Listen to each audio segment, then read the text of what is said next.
Kalau lu berpikir bekerja sebagai karyawan kantor atau budak korporat seperti ini, atau lu berpikir kalau menjadi pengusaha atau buka bisnis sendiri, kehidupan lu akan jadi seperti ini, saran gua, mending lu jangan jadi pengusaha. Buang jauh-jauh keinginan lu menjadi pengusaha. Karena kenapa? Karena lu tandanya masih lagi mimpi di siang bolong. Kenyataannya, menjadi pengusaha, pebisnis, atau entrepreneur itu jauh lebih sulit dibandingkan lu bekerja menjadi karyawan. Dan jangan berpikir ketika lu menjadi pengusaha, lu bakal punya work-life balance. Kalau lu bener-bener serius ingin memajukan bisnis lu, waktu 24 jam, 7 hari dalam satu minggu, 365 hari dalam satu tahun, itu tidak pernah cukup.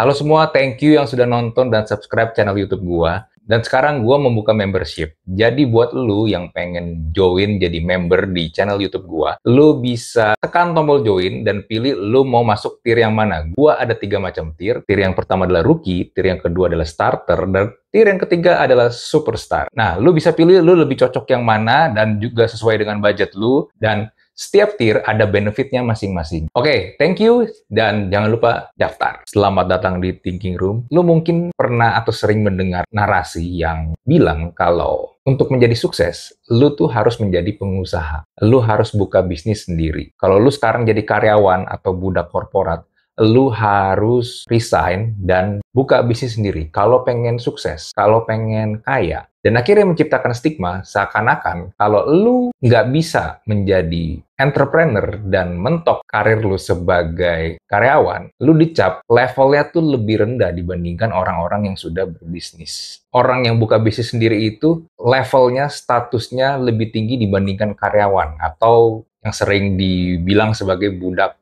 korporat. Bahkan ada quotes kurang lebih seperti ini. Mending jadi bos sendiri walaupun bisnisnya kecil daripada kerja sama orang. Dan gue yakin di antara lu yang nonton video ini, lu pasti juga pengen menjadi seorang pengusaha. Pengen resign dan buka bisnis sendiri. Which is not wrong, tapi ada tapinya. Kalau lu berpikir bekerja sebagai karyawan kantor atau budak korporat seperti ini, atau lu berpikir kalau menjadi pengusaha atau buka bisnis sendiri, kehidupan lu akan jadi seperti ini, saran gua, mending lu jangan jadi pengusaha. Buang jauh-jauh keinginan lu menjadi pengusaha. Karena kenapa? Karena lu tandanya masih lagi mimpi di siang bolong. Kenyataannya, menjadi pengusaha, pebisnis, atau entrepreneur itu jauh lebih sulit dibandingkan lu bekerja menjadi karyawan. Dan jangan berpikir ketika lu menjadi pengusaha,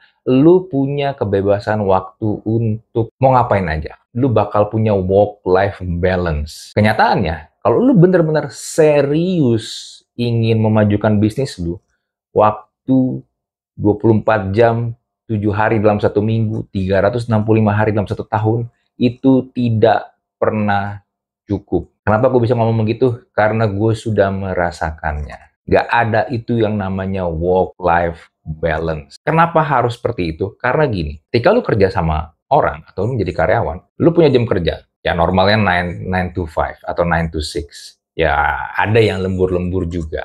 Tapi setidaknya begini, lu punya satu kepastian yang bisa lu pegang, yaitu setiap bulan lu pasti akan mendapatkan gaji. Sedangkan ketika lu menjadi seorang pebisnis atau entrepreneur, lu nggak punya tuh yang namanya jam kerja 9 to 5. Dan lu nggak punya kepastian kalau setiap bulan lu pasti akan mendapatkan uang atau pendapatan yang sama, yang fix. Misalnya gaji lu 10 juta, setiap bulan tanggal 25 pasti akan ditransfer. Enggak. Itu kadang-kadang bisa lebih besar, which is good, tapi kadang-kadang bisa lebih kecil. Atau malah mungkin minus. Karena kenapa? Penjualan lu nggak bagus dan lu rugi. Jadi ketika lu memilih untuk menjadi entrepreneur, lu harus memutar otak lu bagaimana supaya bisnis lu itu harus jalan. Penjualan lu itu harus bagus. Supaya apa? Ya supaya mendapatkan revenue, mendapatkan profit. Dan itu nggak bisa lu lakukan dengan mental, dengan attitude. Kalau gua menjadi pebisnis, waktu gua akan jauh lebih fleksibel. Gua nggak harus bangun pagi-pagi.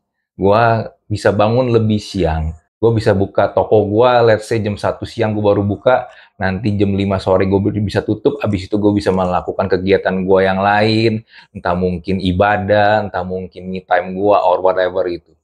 Enggak, men, nggak bisa. Kalau lu berpikir seperti itu, ya mending lu jadi karyawan. Dan yang gue lihat dari teman-teman gue juga yang memilih jalur resign sebagai karyawan dan menjadi entrepreneur, rata-rata kegagalan mereka, salah satu penyebabnya adalah mereka nggak mau all out untuk memajukan bisnisnya. Porsi hidup mereka dalam satu hari untuk bisnisnya dia sendiri itu kecil banget. Padahal bisnisnya masih baru. Mau mulai bisnisnya masih kecil, penjualannya juga belum bagus-bagus banget. Tapi pengennya terima beres. Semua bisa berjalan dengan mulus. Kenyataannya enggak. Kenyataannya ternyata dunia itu nggak bergerak seperti itu. Apalagi kalau lu sebenarnya masih bukan siapa-siapa.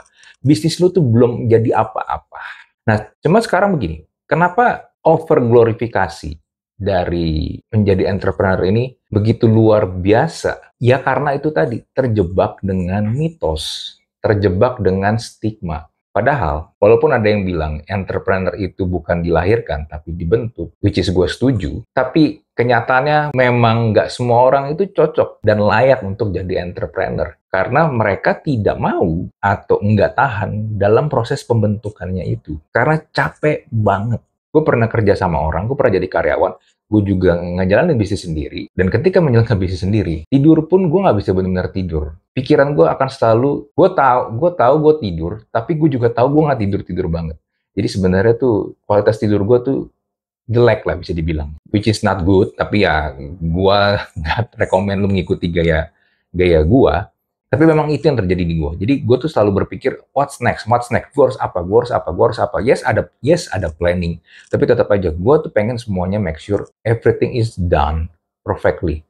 Yang kadang itu nggak selalu berjalan dengan mulus. Karena pasti akan ada aja satu atau dua hal yang ya di luar inilah, di luar kontrol. Dan apalagi kalau lu baru mulai dan skala bisnis lu juga masih belum apa-apa. Kalau lu nggak punya concern, lu nggak punya mental, lu nggak punya attitude untuk mau bener-bener bisnis lu maju, tapi lu memilih menjadi entrepreneur, buka bisnis sendiri karena lu berpikir lu lebih bisa mendapatkan work-life balance. No, believe me, lu nggak akan bisa mendapatkan work-life balance kalau ketika lu menjadi entrepreneur. Kecuali bisnis lu tuh memang udah gede banget dan lu udah punya tim yang banyak, sistem yang solid. Mungkin lu punya chance untuk itu.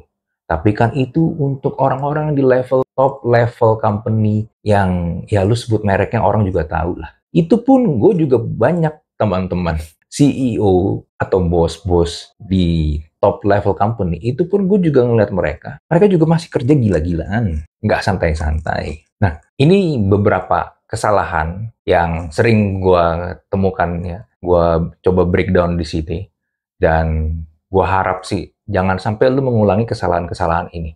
Karena kesalahan ini pernah gue lakukan juga, dan juga gue lihat juga di orang lain, sehingga jangan sampai lu juga melakukannya. Kesalahan pertama yang sering muncul adalah terlalu percaya diri dengan skill yang lu miliki. Gue jago di bidang ini, gue jago di pekerjaan ini. Maka kalau gue bikin bisnis di bidang ini, gue pasti akan berhasil. Padahal skill teknis lu itu tidak sama dengan skill bisnis. Contoh, programmer jago ngoding. Tapi apakah dia pasti jago berbisnis untuk menjual keahliannya atau menjual startupnya? Belum tentu. Atau koki, chef, jago bikin masakan. Buka resto, apakah pasti restonya laku? Enggak. Apakah restonya pasti berhasil? Belum tentu, karena masak dan berbisnis, menjual makanannya, mengatur manajemen keuangan dari restoran dia, it's a different. Kalau nggak ngerti, ya bangkrut. Lalu kesalahan kedua yang sering juga muncul adalah tidak memiliki perencanaan keuangan yang matang. Keluar dari pekerjaan, modal nekat, karena udah empet banget sama lingkungannya, sama bosnya. Terus nggak ngitung nih, kalau gue berbisnis, berapa lama nih tabungan gue bisa bertahan selama gue proses membangun bisnis. Dengan gaya hidup, dengan biaya hidup yang kurang lebih sama ketika gue masih kerja di kantor. Itu nggak dihitung. Akhirnya, modalnya habis sebelum dapat profit. Dan akhirnya, uang tabungan kepake buat biaya operasional bisnisnya. Saran gue sebenarnya, lu punya safety, lu punya cadangan tabungan, sisa tabungan tuh minimal tuh bisa membiayai hidup lu 6 sampai 12 bulan ketika lu lagi running bisnis. Nah, permasalahannya adalah banyak yang nggak punya ini, sehingga habis duitnya. Duit pribadi juga kepake. Ngomong-ngomong soal duit pribadi, ini juga kesalahan yang sering muncul. Kesalahan ketiga, menganggap omset tuh sama dengan keuntungan. Bisnisnya mulai jalan, dapat pemasukan, tapi banyak yang berpikir kalau semuanya itu profit. Ngelihat di rekening tabungan, wih duitnya gede nih. Padahal kan ada biaya operasional, ada biaya marketing, dan pengeluaran lain yang sering diabaikan. Dan akhirnya, karena menganggap semua uangnya itu adalah uang dia, dan nggak dipilah-pilah, nggak dihitung dengan baik, jadinya kepake buat duit pribadi sendiri. Makanya, kalau lu jalanin bisnis, rekening pribadi lu sama rekening bisnis itu dipisahin biar lu lebih gampang nge-tracknya. Jangan digabungin dan lu hitung tiap hari lu harus catet. Nah itu yang nggak banyak dilakukan sama orang-orang yang nyemplung bisnis. Makanya kadang bingung, masukan gue kelihatannya gede ya, barang gue kejual banyak, tapi kok di tabungan cuma segini, 10 juta juga nggak ada. Pada kemana ya duitnya ya? Nah itu itu permasalahannya. Lu tidak mencatat, lu menganggap duit yang masuk sama dengan profit. Sama dengan profit dan lu menganggap itu semua adalah duit lu. Padahal mah bukan. Kesalahan keempat yang sering dilakukan adalah terlalu cepat-cepat ekspansi. Baru rame dikit, wah langsung pengen ekspansi. Padahal belum tentu ekspansi itu menambah omset lu, menambah pemasukan lu. Karena yang sering terjadi di bisnis yang satu, di bisnis yang di sini nih rame memang, dan lu berasumsi kalau gue menambah toko, menambah cabang, harusnya akan menambah. Tapi yang sering terjadi adalah tokonya nambah, cabangnya nambah, tapi pemasukannya ternyata nggak bertambah. Kenapa? Karena sebenarnya mungkin market lu itu masih segitu-segitu aja. Mungkin ya market size lu masih cuma segitu. Nah, ketika lu akhirnya menambah toko atau menambah cabang, ada yang namanya cost tambahan untuk cabang baru tersebut kan. Itu akan mengurangi profit lu, karena lu harus membiayai cabang yang baru dibuka ini. Kalau ingin menambah cabang, ada baiknya lakukanlah riset yang benar-benar dalam. Apakah benar dengan menambah cabang? Apakah benar customer gua tuh sebenarnya market size-nya berapa? Masih belum? Nggak usah buru-buru lah. Lalu yang terakhir, terlalu banyak ikut tren, tapi nggak validasi marketnya tuh kayak gimana. Ikut-ikutan, oh lagi trennya lagi misalnya kopi apa, trennya kopi ini, ikut aja, tapi nggak divalidasi. Dan biasanya bisnis yang cuma tren doang itu sebentar, umurnya nggak panjang. Bahkan kadang cuma hitungannya cuma beberapa bulan doang. Tapi kan untuk bisnis, nggak cuma beberapa bulan doang. Panjang umurnya. Pengennya umurnya kan panjang dong. So, gue nggak ingin demotivasi lu. Malah gue sebenarnya pengen supaya kalau lu punya impian, apapun itu impian lu kejar impian lu. Tapi tolong dipersiapkan dengan baik. Jangan impulsif. Kalau lu tidak punya safety net yang gede, jadi kalau misalnya bisnis lu nih gagal, dan abis itu lu nggak punya apa-apa lagi, lu harus memplanningnya dengan baik, dengan lebih matang. Jangan buru-buru nyemplung. Karena kenapa? Kalau ini gagal, lu nggak punya apa-apa lagi. Gue tuh suka sedih kalau ngeliat temen gue tuh bisnisnya gagal dan ternyata dia tidak punya safety net sama sekali.